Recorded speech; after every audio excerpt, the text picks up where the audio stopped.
What's up, everyone? Aaron Nagler here, PackersNews.com, live on Facebook late in the day on Tuesday? I think it's Tuesday.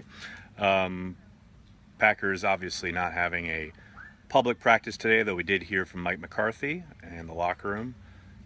One more day, and then the Packers host the Pittsburgh Steelers on Thursday night at Lambeau Field. News coming out just a little while ago. Doesn't sound like we'll be seeing Ben Roethlisberger, as he sustained a concussion in practice today, which is kind of amazing to me. They said it was due to a hit that he sustained. The fact that a red-shirted quarterback is getting hit in a training camp practice is a bit mind-boggling, but that's apparently what happened in Pittsburgh today. So Ben Roethlisberger, who it didn't sound like was going to play anyway, most certainly will not be playing when the Steelers travel to Green Bay. The Packers quarterback, Aaron Rodgers, reportedly wants to play, and Mike McCarthy said that is the plan, though he did indicate part of that decision will be informed by the health of David Bakhtiari, their starting left tackle. Bakhtiari seems to be on track to play, but you never know, maybe a setback in workouts, what have you. Anything is possible, but we will see. And Jason starts us off. What's up, Jason? Hello, Nagler. Any movement on Mac to the Packers? No movement since last we jawed yesterday about this time. My colleague Pete Doherty will be having a column up at PackersNews.com if it's not up already. In regards to that subject, I encourage everyone to check it out. Hello, Peter, Mark. Hello, everyone in the comment section. Always nice if everyone to chime in. Which one of our rookie wide receivers has issues with Rodgers' comments? I keep seeing allusions to this online. I know of nobody in that locker room having any issues with Rodgers' comments. I saw Stephen A. Smith talking about it on national television as though it were a fact, asking around in the locker room, asking some of the wide receivers themselves. I have no knowledge of anybody, any wide receiver, having any issues, rookie or no, with what Rodgers said. I think that's a bit of an internet rumor that's gained steam to the point of national consciousness. But as far as I am concerned, and as far as I can tell, that doesn't seem to be a reality. What has impressed me so far in camp? Aaron Rodgers to Jimmy Graham. That is legit. Between that connection and the blocking of Mercedes Lewis, I think those are the two things that have been most impressive out of everything I've seen in training camp. Richard, what about the Packers getting Dez? I think that ship has sailed. If they were going to do that, I think they would have done it prior to camp. It doesn't make a whole lot of sense to get 2 weeks and a couple preseason games into the thing and then call Dez Bryant. Now, maybe if injuries strike, they'll make a call, but I don't see them doing that anytime soon. Who do I think will be the number 3 wide receiver this year? Geronimo Allison, no doubt. How's Mason Crosby looking? Anthony, he's looked good. He looks solid. He hit all but one of his attempts yesterday in practice. It was a 53-yarder that he pushed left, I think. But he tried a 53-yarder from the center again and nailed it. I think it was a low snap that did him in on the miss. But for the most part, he's been very solid. Should we be worried about King's shoulder? I don't believe so. I know they held him out of team stuff yesterday, but he's been back at practice. He's been doing drill work. I wouldn't be surprised if they held him out again Thursday night, an abundance of caution. But it sure sounds like it's healing well, and he should be in line to start week 1. How about no more Dez or Mac talk? Hey man, I'm with you, but I got to answer the questions that people ask.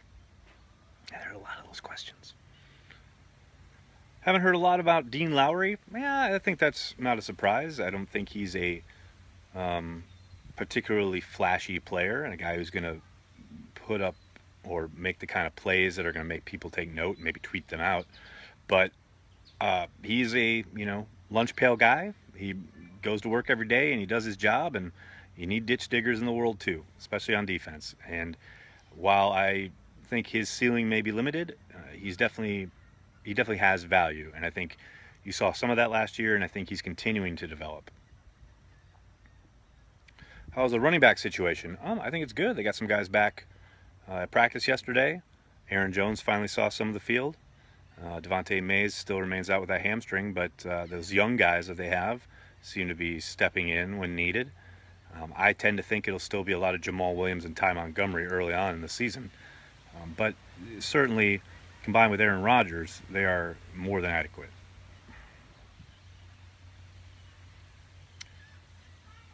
Is Valdez-Scantling going to see some passes with Rodgers? I would think all those young guys will get an opportunity on Thursday night. They'll probably rotate a bunch of those guys in while Rodgers is out there, though I don't think there'll be a ton of opportunity because I think Rodgers won't play very long. But I think they'll try and get those young guys in there with Aaron as much as they can. What's up from California? How you doing? Calvin Johnson. Oh, there's a name I haven't heard in a while. Question mark? He's retired as far as I know. Is Jones the starter when he comes back? Absolutely not. He's going to have to earn his way back into a prominent role in the offense. I mean, he's missed. I think if he had not missed the last 2 weeks with a hamstring injury and, had been practicing this whole time, there's a possibility that after his suspension, he could have stepped in right into a timeshare with Jamal Williams. But, having missed all this time, very valuable reps all throughout training camp, I'd be surprised if he wasn't brought along slowly, especially coming back from a hamstring injury. That's the kind of thing you don't want to have blown out again and have it linger all year long. And I don't think there's any question about his talent. I think he's probably the most talented back on the roster.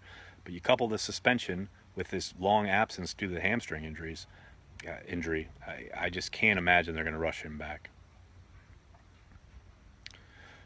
Will Trevor Davis be cut, James? I know there was a piece up at PackersNews.com this morning, that you can read in regards to that subject. This time that he's missing, it doesn't bode well. It sure would seem that his spot on the team is somewhat secure because of his position on special teams, both as a returner and in coverage, but that's no given. That's definitely no guarantee, especially if they can find someone that they like and trust on punt return. So, well, I think he is not quite a lock to make the roster, and I don't think he's a lock to get cut. I would lean more towards he's in jeopardy of making the team.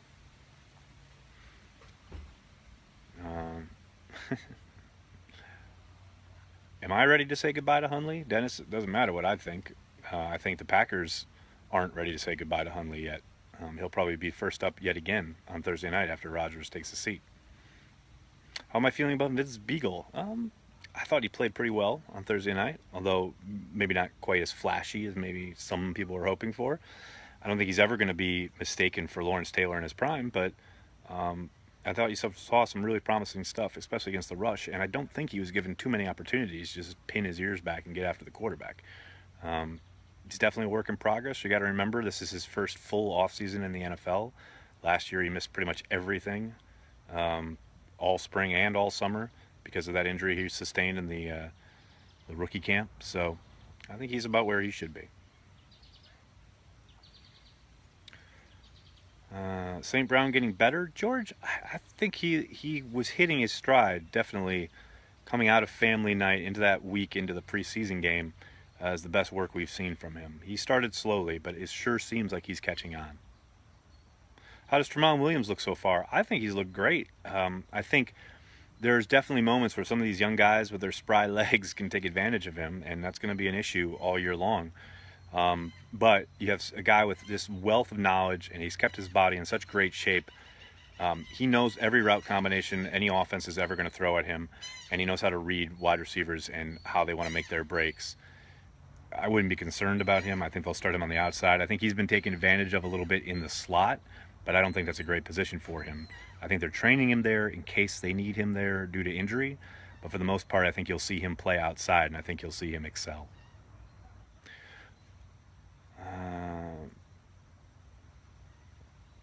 Tim Boyle has surprisingly good wheels we haven't seen. I'll tell you what, there was just one play on Thursday night, and I agree, he's athletic and can move, but there was one play where he gave the ball and then carried out the fake on a kind of a fake read option, so to speak. But he carried out the fake as though he had the ball, and he sprinted out to the right, and it would have been wide open if he had just kept it. So maybe that's something the Packers see on tape and try and throw in there on Thursday night, because I agree, I think he can scoot. How concerned should McCarthy be about the right tackle position? Well, if Brian Bulaga is on pace to start, as they say he is, probably not too concerned. Bulaga is one of the better tackles in the league. And now the question, of course, becomes what happens if Bulaga goes down? If it's Byron Bell and Jason Spriggs, whew, lordy, that's not comforting, to say the least. But at this point in the season, or in the preseason, there's not a whole lot you can do. I mean, if someone was sitting out there on the street that could, block premier pass rushers in the NFL, they would be signed to a squad. So maybe they look to trade for somebody, but it's not too often you see anything of significance traded for a backup offensive lineman, which is what they'd be trading for. So they're going to have to make do with what they've got, and if something were to happen to Bulaga, McCarthy in particular would have to, kind of construct his offense around those limitations. Bakhtiari operating over 90%. Jeez, I don't know. I haven't put a gauge on the man. What's Clay Matthews' status? As far as I know, he's good to go. Any word on the Rodgers contract? Nothing, John. It's been all quiet. Thoughts on King's shoulder? Jared, I talked about it a little bit before. They're obviously taking it slow. I wouldn't be surprised if they held him out again on Thursday night, but I think he's in line to start week 1. If Bulaga goes down, bring back Evans. Well, Evans doesn't play tackle. He plays guard. 1 pick and Perry for Mack. If you're the Raiders, why on earth would you make that trade? Mack is so much better than anybody they're probably going to select in the late 20s, which is where that draft pick would most likely be. And Perry can't stay on the field, and you have to pay him. I don't see why the Raiders would ever say yes to that proposition. Did anyone surprise me last Thursday? I thought Oren Burks looked a lot better than he's looked in practice.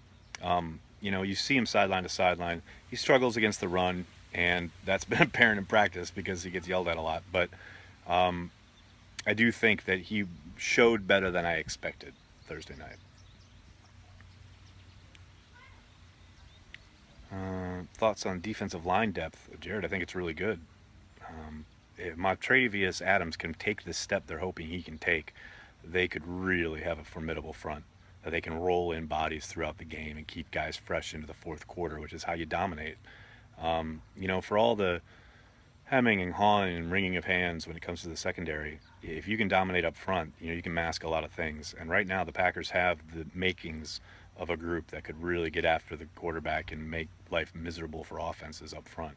They're not even talking about, the outside linebackers, although obviously any help you can get there would be great. But initial pressure in a quarterback's lap is always the best way to disrupt offenses. And they have the makings there with, Clark, Wilkerson, Daniels, Montrevious Adams, Dean Lowry. These guys can all kind of be disruptive in a way that could really give opposing offenses problems. Gerald, why so much hate on Matthews? People like to hate on Clay Matthews because of the contract and because they don't see the sack numbers that correlate with such big numbers contract-wise, which I understand. I totally get it. You are paid in this league as a pass rusher because of your ability to get to the quarterback. But what people don't see is the tape that shows Clay Matthews winning initial battles and then the quarterback being able to get rid of the ball so quickly because, A, either that's the design of the offense, or B, because the Packers secondary can't hold up. Clay Matthews had one of his better years last year, but most fans and a lot of pundits don't talk about it because they don't see the sack numbers, and so they don't think about it. But Clay was still one of their best defensive players last year. Now I know that's faint praise for a defense that wasn't very good, but it's the truth when you look at the tape and you just look at him either on the practice field or at a game. He's far and away the best athlete on the defensive side of the ball. And he's able to create havoc and cause problems in a way that no one else on the defensive side can. Like I said, are the sack numbers there? No. And that's why people will always get on him because he's making so much money and he's taking up a certain amount of cap space. People correlate that with production. And when they don't see the production, they start hating. And again, I understand that. That's the world we live in, and that's the ability of a fan to see what guys are making, and the way that fans, especially in today's kind of media landscape, consume the game is so much different than, say, the 80s when we didn't know or care about any of that, and we just watched the game. If you just watched the game, you didn't turn on the internet and find out what a guy's salary cap number was. You'd be like, wow, that 52, he's really athletic. He's a real problem for offenses. That's all, that's all anybody would say. No one would care about the contract or any of that. But because we have, the modern age, we're all privy to every single dime that these guys make. That is the way people view it, and that's the prism through which they're watching every single player on the field. And, that's not here to say that's a good or a bad thing. It's just how it is these days. Whatever happened to Justin Perillo? I don't know, but man, he got a raw deal. He caught everything ever thrown to him. All he ever did was get open, and if he wasn't open, he caught contested 50-50 balls. He blocked at the point of attack. Was he the best blocker? No. But he was more productive and a better tight end than almost anybody ahead of him, and he got cut. He got a raw deal, man. All right, I'm going to jump, but thanks so much for all the questions. I'm sorry if I couldn't get to yours. Make sure you're checking PackersNews.com for all the latest, barring any breaking news overnight. I'll see you guys tomorrow. Thanks a lot, everyone.